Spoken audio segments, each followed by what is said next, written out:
El profesor David Gómez Gamboa junto a los estudiantes están en Aula Abierta.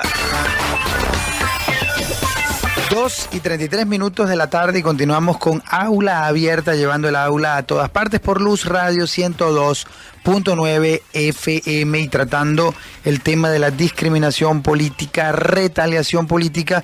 En el segmento anterior con el doctor Ángel Lombardi, ex rector de la Universidad del Zulia y además rector de la Universidad Cecilio Acosta, tratando justamente el tema sobre la posible retaliación política contra los estudiantes universitarios a propósito del programa Jesús Enrique Lozada. Y tenemos en la línea telefónica a la profesora Mayda Hochevar, directora del Observatorio de Derechos Humanos de la Universidad de los Andes, universidad hermana de la Universidad del Zulia. Mayda, además, amiga, hermanos también de luchas, el Observatorio de Derechos Humanos de la Universidad de los Andes, a quien le queremos justamente preguntar, cuestionar sobre el mismo tema en relación a los mecanismos de retaliación política, discriminación y criminalización de la protesta que desde Mérida, la Universidad de los Andes, sus profesores, sus estudiantes, lamentablemente han sido víctimas. Muy buenas tardes, profesora Mayda Hochevar, directora del Observatorio de Derechos Humanos de la Universidad de los Andes, profesora de la Facultad de Ciencias Jurídicas y Políticas de la Universidad de los Andes. Les saludamos desde Aula Abierta. Están aquí presentes en cabina los estudiantes Héctor Ríos y Henry Rodríguez. Un abrazo, Mayda, saludos. Un abrazo, David, mucho gusto en saludarte, muchos saludos desde Mérida, desde la Universidad de los Andes, a todo tu equipo y a todos los oyentes. Sí, Mayda, te queríamos consultar en relación a unas preocupaciones que tenemos desde el Zulia, al ver que la Universidad de los Andes prácticamente todas las semanas tiene episodios de conato de violencia, presuntamente causados bajo la responsabilidad de autoridades que administran el uso de la fuerza, órganos policiales, órganos militares, donde la universidad, las instalaciones universitarias, los estudiantes y algunos profesores posiblemente han sido víctimas de ataques, víctimas de insultos, víctimas de persecución, retaliación política, criminalización de la protesta. ¿Esto es así, Mayda? Coméntanos, por favor. Sí, efectivamente, así es. El Observatorio de Derechos Humanos está monitoreando ya desde 2014, todo 2015, 2016, y tenemos ya más de 100 incidentes monitoreados en cuanto a los ataques, específicamente a la libertad de manifestación, a la libertad de expresión. Se ha criminalizado, pues, efectivamente la protesta. Las víctimas fundamentales de estos ataques son, en primer lugar, los estudiantes, todo lo que son la comunidad, pues, estudiantil, los grupos, los movimientos estudiantiles, pero también tenemos víctimas no solamente estudiantes y profesores, sino también víctimas trabajadores y personal administrativo universitario. Es grave, como dices, prácticamente una vez cada semana se oyen uno o dos episodios.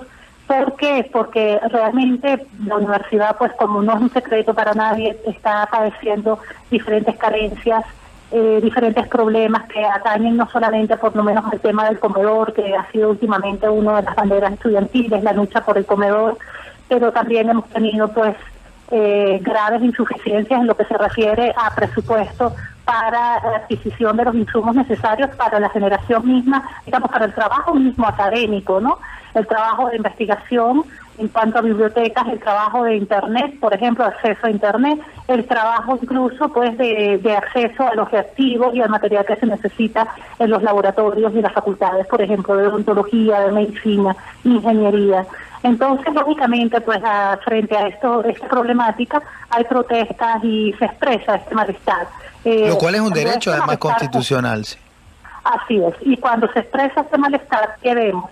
Tenemos un patrón ya en Mérida y creo que en otras partes también, en otras universidades, pero en Mérida es una cosa icónica, que ya es increíblemente crónica, increíblemente organizada, vamos a decirlo, organizado en el mal sentido de la palabra, pero muy organizado el trabajo conjunto de grupos paraestatales junto con las fuerzas policiales del Estado, a mando pues del gobernador. Profesora Mayda, justamente Rigoberto nos ha comentado la semana pasada que en el caso de los seminaristas que desnudaron en la ciudad de Mérida, fueron grupos paraestatales, como ustedes lo denominan, no fueron funcionarios policiales, sino grupos paraestatales. ¿Qué es específicamente lo que está ocurriendo en la ciudad de Mérida con estos grupos?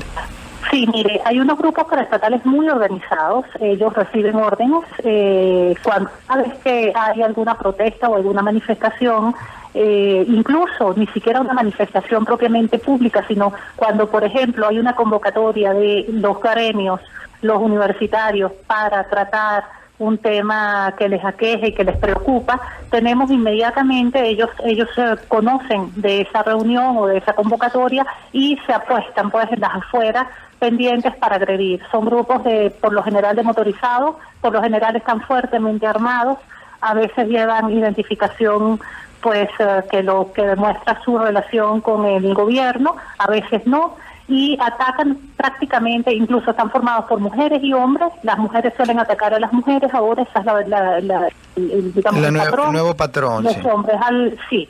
¿Y qué es lo característico? Bueno, lo característico también que hemos podido ver en la ciudad de Mérida y también pues en el marco de la universidad, de las protestas universitarias, es que si bien la policía está allí, en el momento en que llegan los grupos paraestatales, la policía se repliega.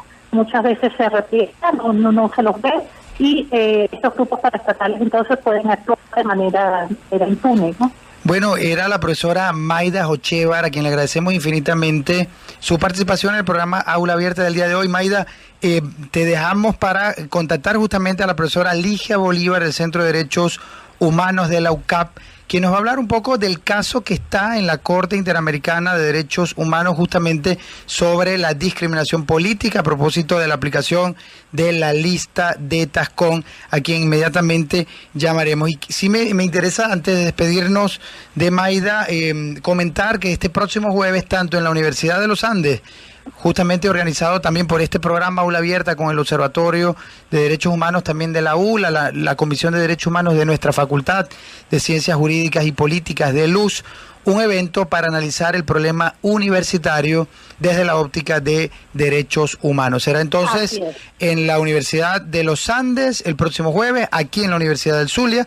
Entrevistábamos, por cierto, en la primera parte del programa al rector Ángel Lombardi, quien nos hará la conferencia inaugural sobre la historia de las universidades en Venezuela. Muchísimas gracias. Era Mayda Hochevar, profesora de la Universidad de los Andes. Vamos entonces a escuchar a la profesora Ligia Bolívar, directora del Centro de Derechos Humanos de la UCAP, que ha llevado junto a distintos abogados. La profesora Ligia no es abogada, ella es sociólogo, pero ha sido una luchadora incansable por décadas en materia de derechos humanos y ha estado trabajando en el equipo, por ejemplo, del doctor Héctor Faúndez Ledesma y con otros abogados, justamente en relación al caso que finalmente se ha demandado ante la Corte Interamericana de Derechos Humanos por parte de la Comisión Interamericana, que es la que tiene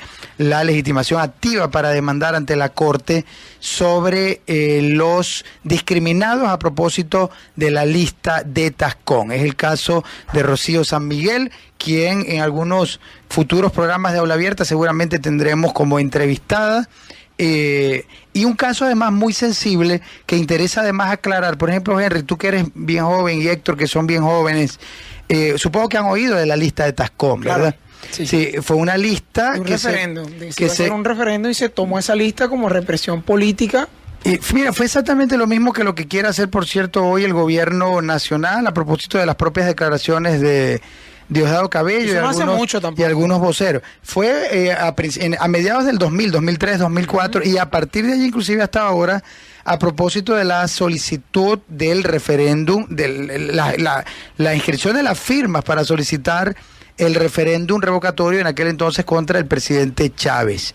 Y a partir de allí entonces el CNE envió la data de aquellas firmas, un diputado para entonces que ya murió, Luis Tascón, diputado de la Asamblea Nacional, recogió las firmas y efectivamente las publicaron, estaban al acceso público por internet y desde cualquier parte del mundo se podían revisar. Inclusive me comentan que desde las embajadas de Venezuela fuera del país las revisaban a ver quién era revolucionario o quién contrarrevolucionario.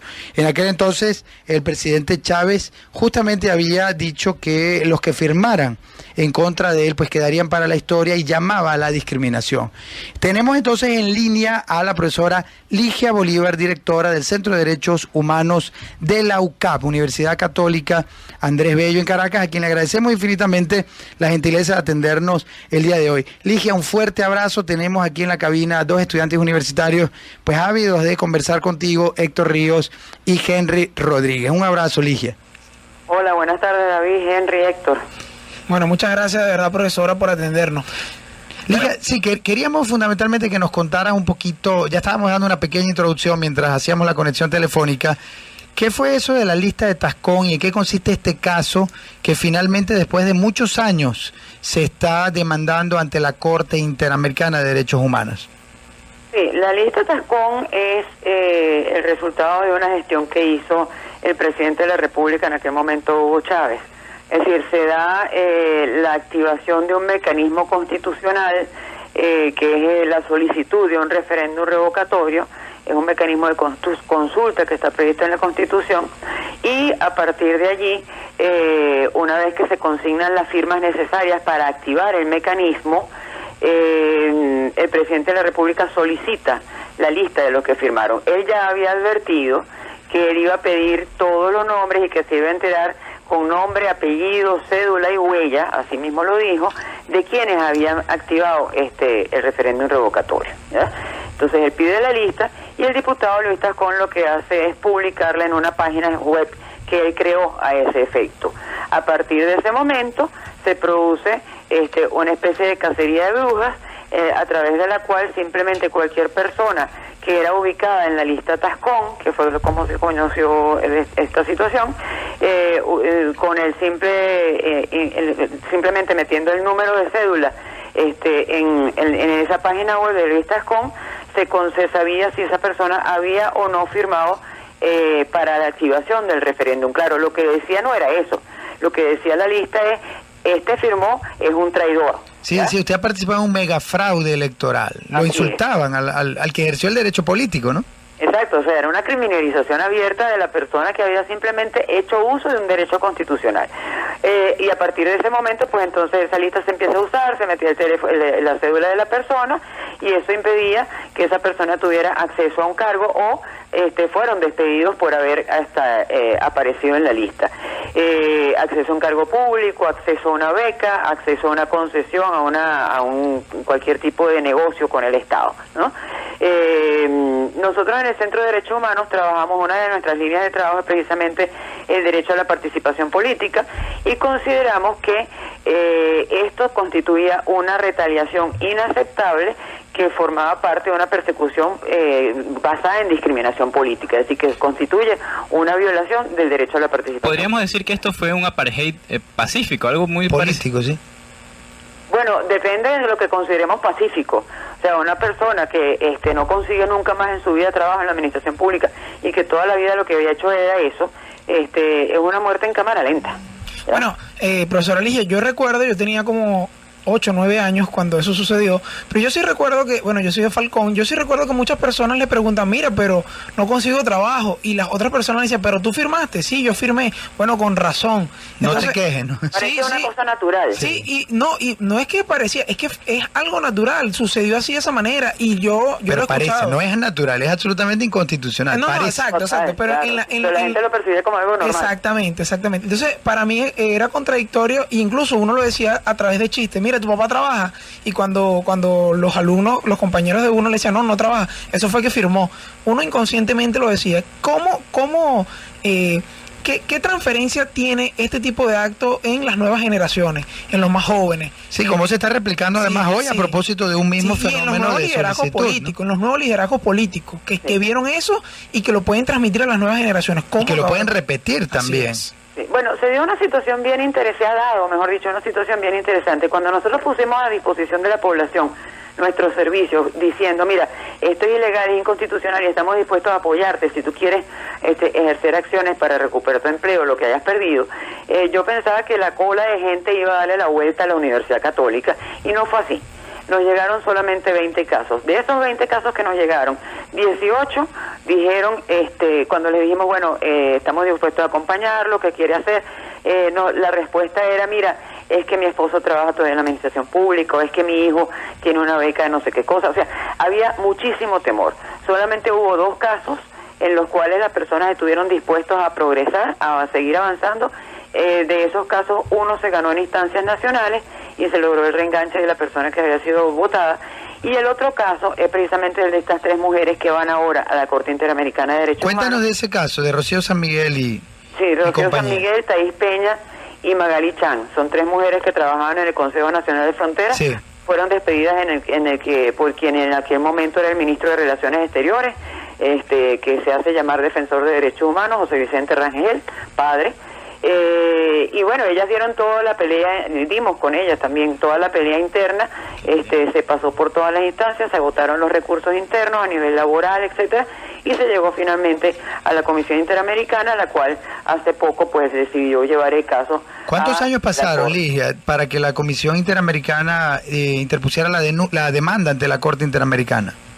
Pasó mucho tiempo, sí. Varios años, sí, varios años.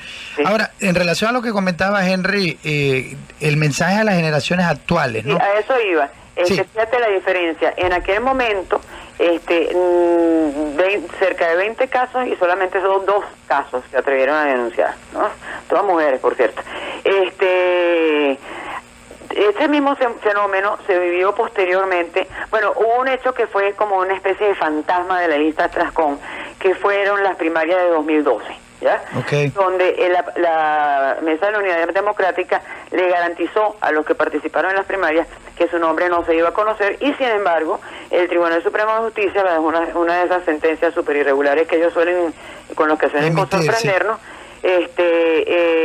ordenó la recuperación de los cuadernos de votación, y la Mesa de la Unidad Democrática lo que hizo fue quemarlo, y me parece que es muy bien lo que hicieron. Claro, después del precedente. Ahora, profesora, Claro, yo quisiera... a eso digo, o sea, se creó un fantasma, o sea, en ese momento no pudo haber represalias, pero fue porque hubo una acción inmediata de la Mesa de la Unidad Democrática para quemar los cuadernos. Luego llegamos a 2013 con las elecciones Capriles-Maduro, donde de nuevo se activa un mecanismo para ubicar a las personas que votaron o que no votaron, o que se sospechaba que no votaron por el presidente Maduro, y allí la cosa fue un poco más grave, en el sentido de que no había propiamente una lista Tascón, pero había lo que yo llamo, bueno, el voto es secreto, pero el teléfono no. A muchos empleados públicos les revisaron sus cuentas de teléfono, les revisaron sus cuentas de Facebook. Conocimos, por ejemplo, un caso, por mencionártelo de varios, de un muchacho que en su Facebook tenía una foto de su mamá con Capriles.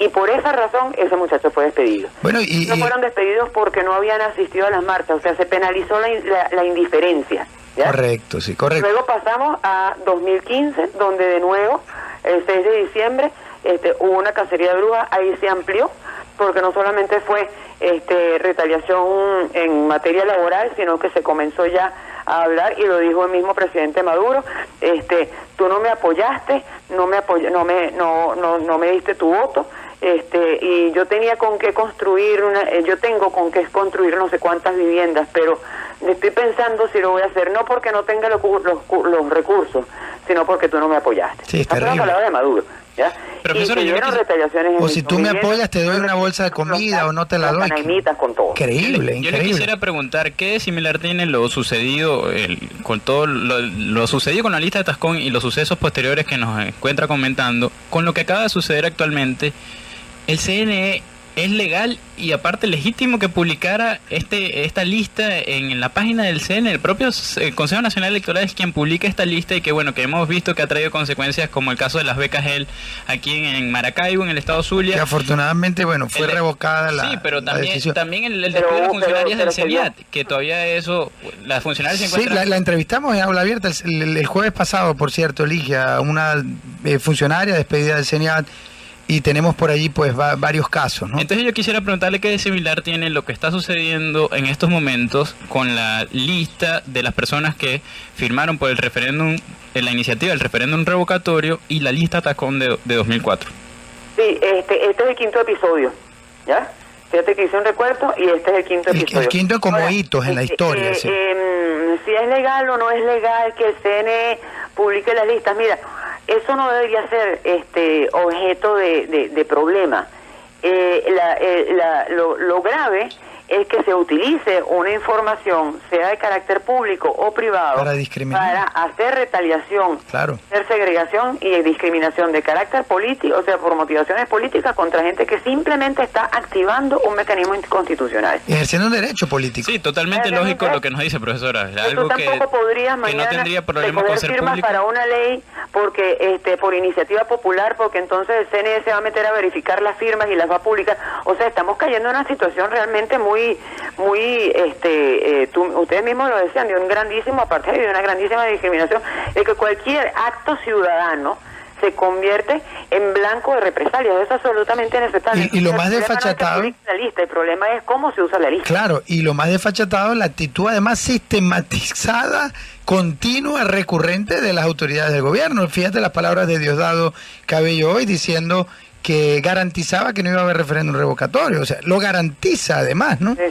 No es que lo solicite, sino que lo garantiza. Y una cosa todavía más grave, bueno, yo no sé qué es más grave, pero comenzó diciendo hace algunas semanas que todos los que hubieran firmado iban para afuera. Después dijo que todos los altos ejecutivos que hubieran firmado iban para afuera de las empresas públicas y de la administración pública en general porque eran cargos de confianza y no podían estar ahí. Y después dijo que todo aquel alto funcionario que no votara a los que habían firmado también iba para afuera. O sea, estamos llegando a una situación realmente dramática en relación con lo que se refiere al tema de y a los funcionarios, recuerden, a los que quieren de alguna manera aplicar esas órdenes violatorias de derechos humanos, la Constitución establece en su artículo 25, todo acto ejecutado por los órganos del poder público que viole o menoscabe la Constitución es nulo.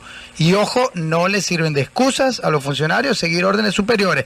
Respeten los derechos humanos y no sigan órdenes violatorias de derechos humanos, porque la violación de los derechos humanos además no prescribe la responsabilidad. Esa es la parte importante. Así, las 3 víctimas que van a Corte Interamericana ahora tienen claridad en que, o sea, no tienen esperanza en este momento de una ejecución inmediata de la sentencia. Claro. No prescribe, tampoco. Entonces son responsabilidades de Estado, no de gobierno, y en algún momento estas víctimas, al igual que todas las demás víctimas de todas las demás sentencias de la Corte Interamericana que han sido sistemáticamente desacatadas por el Tribunal Supremo, van a lograr justicia, van a lograr reparación. Bueno, era la profesora Ligia Bolívar, directora del Centro de Derechos Humanos de la UCAP, Universidad Católica Andrés Bello, a quien le agradecemos infinitamente habernos compartido pues sus conocimientos, sus experiencias el día de hoy con el equipo de Aula Abierta. Ya a las 2:56 de la tarde tenemos que cerrar nuestro programa. Muchachos, infinitas gracias por acompañarnos el día de hoy. Gracias, Ligia Bolívar, por acompañarnos el día de hoy. Llegamos hasta ustedes gracias al profesor Jesús Urbina en la dirección general de la estación, en la producción general la licenciada Moraima Gutiérrez, en la producción de este espacio, este servidor David Gómez Gamboa, abogado y licenciado en Comunicación Social con el CNP 18.929. En los controles, Fernando Mateus, y en la moderación del día de hoy, este servidor al lado de los estudiantes universitarios Henry Rodríguez y Héctor Ríos, muchachos que nos enorgullecen a nuestro país. Gracias por acompañarnos el día de hoy. Un fuerte abrazo y nos escuchamos entonces el próximo jueves cuando tendremos la actividad de las jornadas universitarias en la Universidad del Zulia y en la ULA también sobre el análisis de la educación superior desde la óptica de los derechos humanos. Un fuerte abrazo.